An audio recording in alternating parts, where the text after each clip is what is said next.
Well, hello everyone. How are you doing? I hope you're doing well. All right, so welcome to more of Credentials Gate.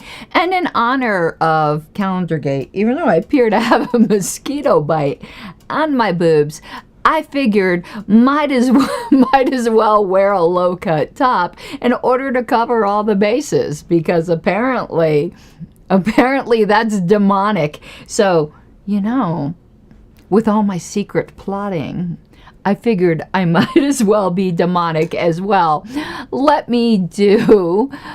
And Happy New Year to you too, JJ. Let me do the YouTuber stuff. At some point in this video, I would really appreciate a subscribe. Just go ahead. For the cool pink hair, just go ahead and do it. Also, you can follow me on X Twitter. My name is Karen Ann Harlos. I would truly appreciate a follow there. We are closing in on 25,000 followers, and that is fantastic. And last but certainly not least, for the new year, I would really appreciate your patronage. I recorded an episode earlier today, and I'm actually going to do some clips from it. Probably, maybe some YouTube shorts, but most definitely for my TikTok channel on that are just some great quotes that came out of Michael Malice's Anarchist Handbook. And before we lead to that, I still I had the flu, but I'm also now getting a runny nose, so I'm sorry if I keep going like this. I don't want to give you snot cam, in other words. And I know I have a box of tissues up here, but I do have this blanket as well. So I apologize for that. I'm super paranoid about that at this point. So if y'all watched the video yesterday, there's just some crazy conspiracy that all came out of a bylaws committee question that I didn't even originate. But you want to know what? At this point, it was super annoying at first, but now it's just funny that I'm the Svengali that lives in their head. But what I'm really into with this is that it's given me the opportunity to do some parliamentary shows and have an excuse for it, so that I'm not just boring people who aren't into that with no excuse. So I forgot what else? Tomorrow, where's the church lady voice? Tomorrow we are going to do the Matt Walsh and the satanic statue. We might as well start the first day of the new year with Satan. Why the heck not? We might as well do that. So where are we at? So where we're at is continuing in this whole controversy, because it seems like people are finally admitting that I didn't take the position that people can be, once seated at a convention, decredentialed. They can't. But, and we're not going to mention names again. This time, it's not to protect anybody. It's not to protect the innocent. It's to protect the stupid. So, I had pointed out in response to that accusation that I had explicitly stated on the Roberts Forum. Who would have known the Roberts Forum would have been such a hotbed of controversy? Ooh la la.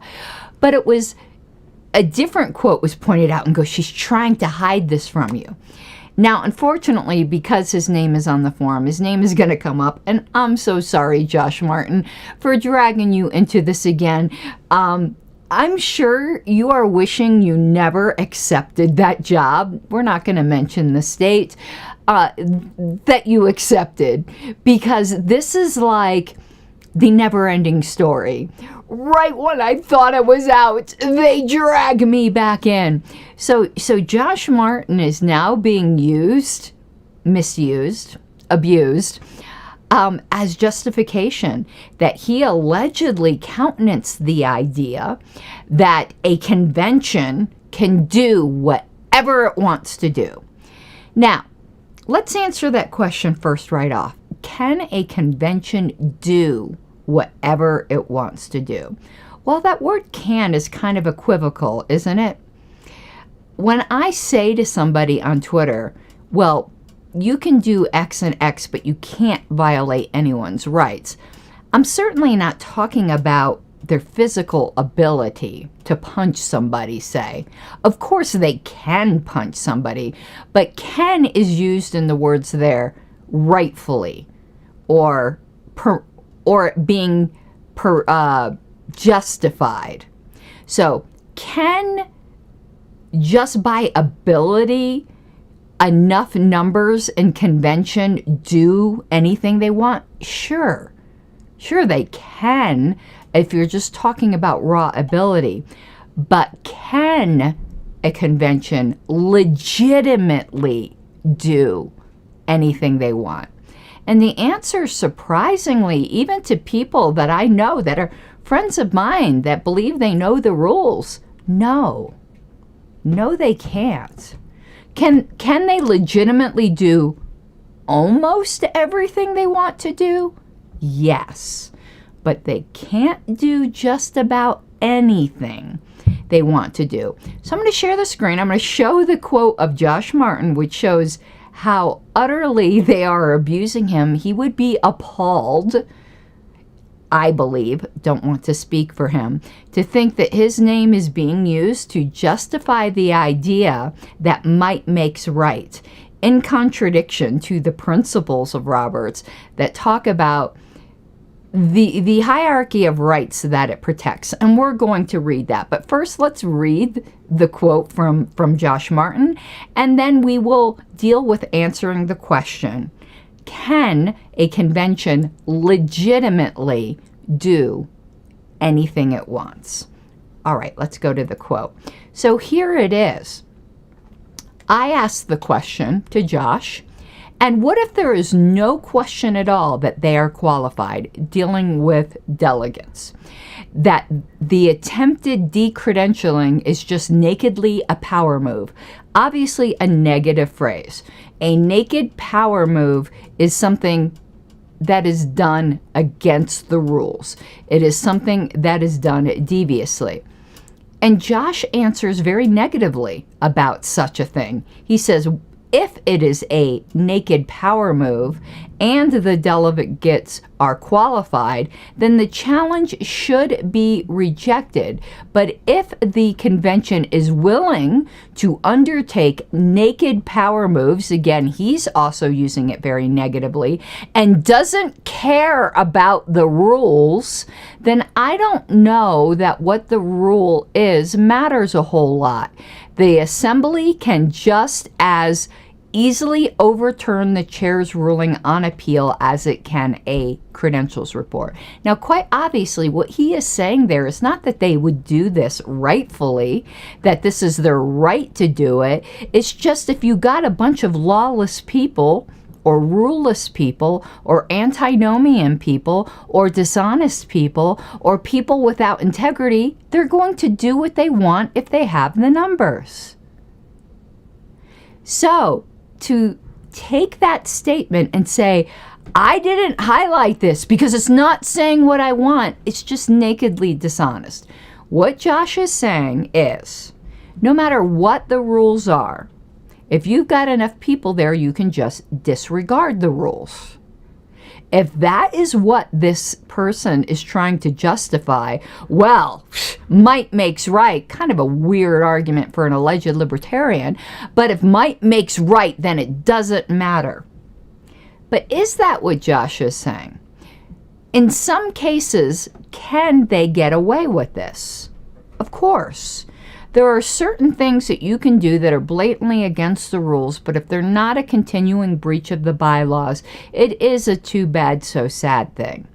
But if it's a continuing breach of the bylaws, no, they can't. Not only can they not do it mechanically, because it will and can be overturned if people object, but they can't do it legitimately. So now let's go back to the main screen now that I set this up. And JJ knows Josh better than me, but I think he'd be pretty appalled to see that he's being used for this argument. And by the way, again, not mentioning the state, Joshua Josh, sorry, did give some advice to these people. And you want to know what his advice eventually was?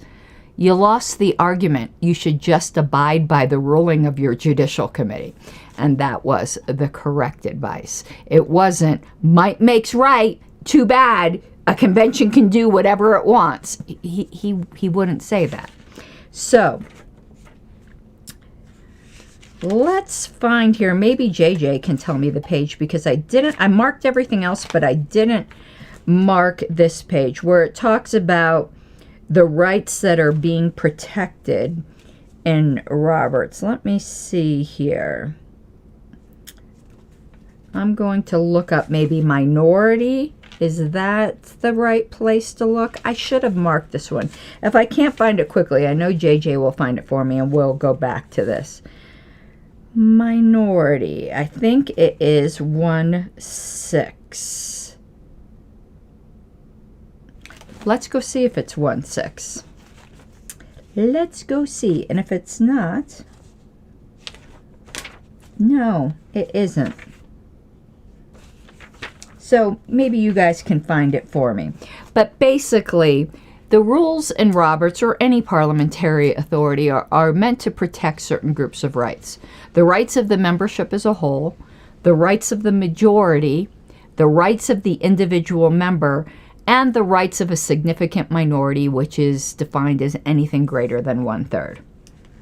Okay, so Josh was not advocating that you just violate rights because you can. So, what is it, for instance, at a Libertarian Party convention that the convention can't legitimately do?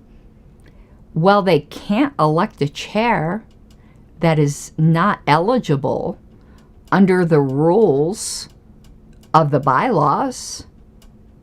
They can't elect a chair who is not a sustaining member of the party. They can't do that. Now, mechanically, can they take a vote that does that? Yes, but that vote is null and void because that person is ineligible. That's just an obvious example of something that the delegates can't do because it would be a continuing breach of the bylaws. And JJ gave me the reference. Oh, it's in the Roman numeral pages. I can't do Roman numerals. So it's XL1X. What is that? What is XL1X? I suck at Roman numerals. I'm not a Roman. I found it. All right. Principles underlying parliamentary law. It says, these rules are based on a regard for the rights of the majority, of the minority, especially a strong minority, greater than 1/3, of individual members, of absentees, that becomes really important, and of all these together. Okay. So, we're going to talk again about some more things that a convention or a meeting just can't legitimately do.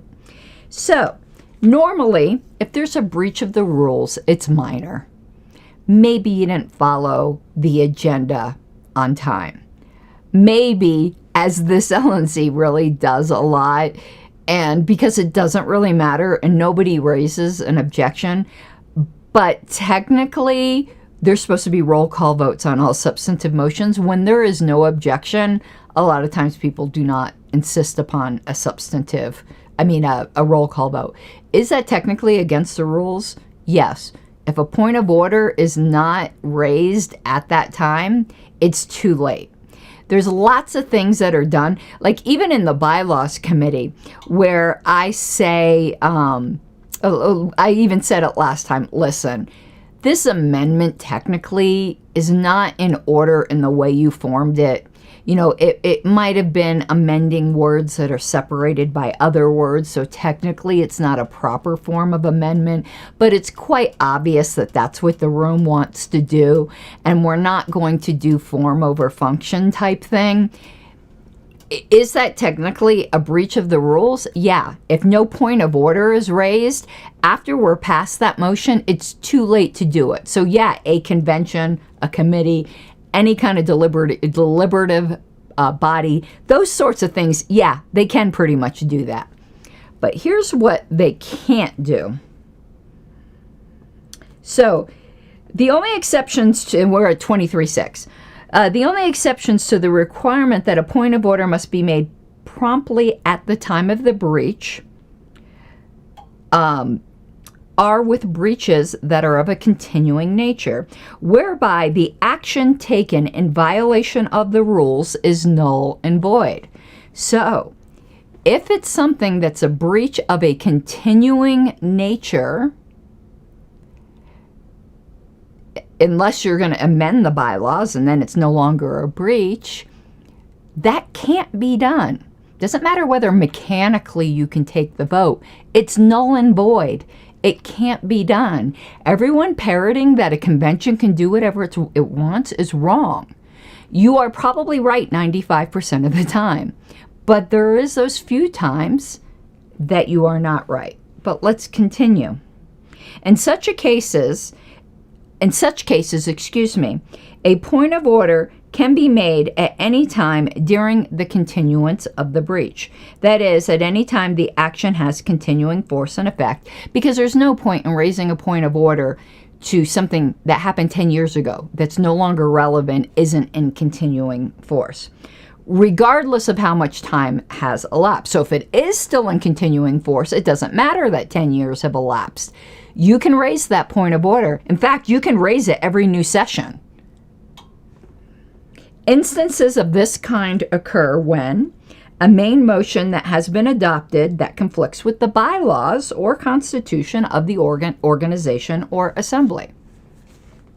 So something that conflicts with your bylaws, you can mechanically take that vote, but you can't legitimately do that. Someone can raise a point of order about that as long as that has continuing effect and force. B, a main motion has been adopted that conflicts with a main motion previously adopted and still in force. Unless this, we're not going to reel the rest of it. If the subsequently, well, no, let's read it. Unless the subsequently adopted motion was adopted by the vote required to rescind or amend it. So again, that's kind of a function over form type thing. C, any action that has been taken in violation of applicable procedural rules prescribed by federal, state, or local laws.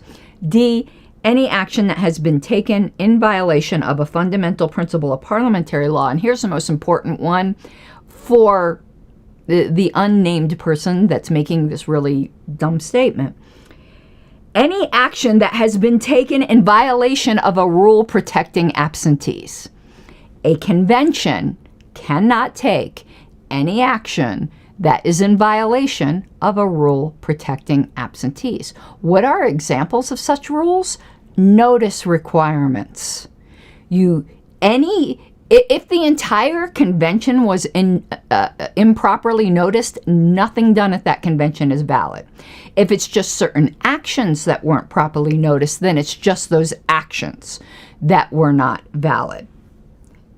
And Joshua Martin would not disagree with this. A rule in the bylaw, well, we don't need to deal with ballot votes or things like that, or a rule protecting the basic right of an individual member. And I think with decredentialing, that's what would happen. You can't do that. It would be violating a rule protecting the basic right of an individual member. What could be done about it later? Reams of court documents have been spilled over lesser issues. But just dealing with Roberts, no, a convention cannot do anything it wants in a rare percentage of the time. And in the specific instance that is in the foreground of this particular objection, you cannot violate notice.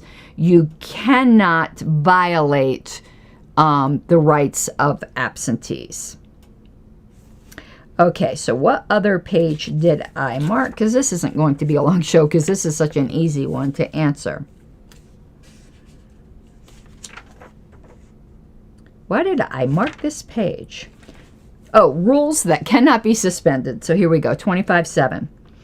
Rules contained in the bylaws or constitution cannot be suspended, no matter how large the vote in favor to do so. So all this talk about, yeah, but we had so many members here. It doesn't matter. If it's a rule protecting absentees, that's a continuing breach. You can't do it. The convention can't do that. That is one of the things they can't do. Unless that rule specifically provides for its own suspension, because you can actually put that in your bylaws. So those are several things that a convention cannot do. Now, however, if you're unsure and you're taking a test and you say, and the question is, can a convention do X, and you really don't know, if you say yes, 95% of the time you're probably going to be right. But there are those few times you're going to be wrong. So it is incorrect to unequivocally say that a convention can do whatever it wants. There are certain basic rules protecting rights that they cannot violate. All right, that's all I have for you today. I'm going to give it a couple minutes to see if there are any questions or comments in chat. I do wish you all a Merry New Year's. If you want to know what I've been doing, I've been working on minutes because a girl knows how to have a good time. Some of my notes weren't so great, so I'm having to go to my little audio recorder and piece together the audio recording of the December meeting because the video feed was horrible, as anyone who tried to watch that meeting knows. As I promised at the beginning of that meeting, I am going to be uploading my audio files, but the problem is it's just my phone. I just hit the recorder on my phone, so it's not a great audio, and also there are tiny sections edited out where people were standing in front of my desk having personal conversations that they didn't realize I had a recorder sitting there, and I don't have their consent to broadcast their personal conversations to the entire world. I think it's maybe 40 seconds that got edited out for that. But this is my unofficial recording, but I did promise of the business portion that I would upload it. I forgot to hit record a couple times because, again, this is all for my use. It's nothing that's required by the rules, but I will be uploading that once I finish the minutes. I am done with day one.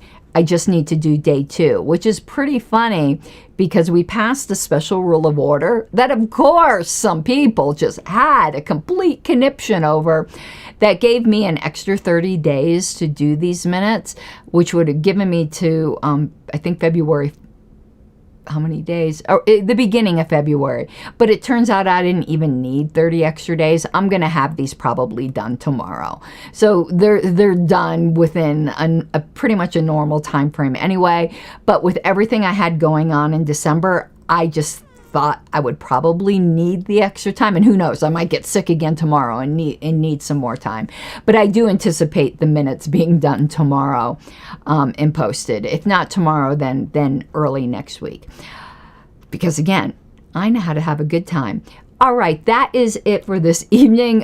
Tune in tomorrow. And probably we will. I've already got the graphic made, if that means anything. We will be talking about Matt Walsh and the beheading of the satanic statue. I even forgot what legislature house that was in, but, you know, it was on some government building. And I have a take on it, which won't surprise you. It's a libertarian take, though I don't think in one instance that Matt was wrong. Shocker. And I mean that, I don't mean that sarcastically. Like, it actually is a shocker that I don't disagree with him on every single point, because I usually do. All right, I hope you have an awesome night. And remember, hit subscribe if you haven't already. And please, for the new year, if you've decided that one of your resolutions is that you are going to support those who are doing work for liberty, I would really appreciate your patronage at patreon.com/Pink Flame of Liberty. Over and out. Have an awesome new year. See you in 2024. I know that's so cheesy. Bye-bye.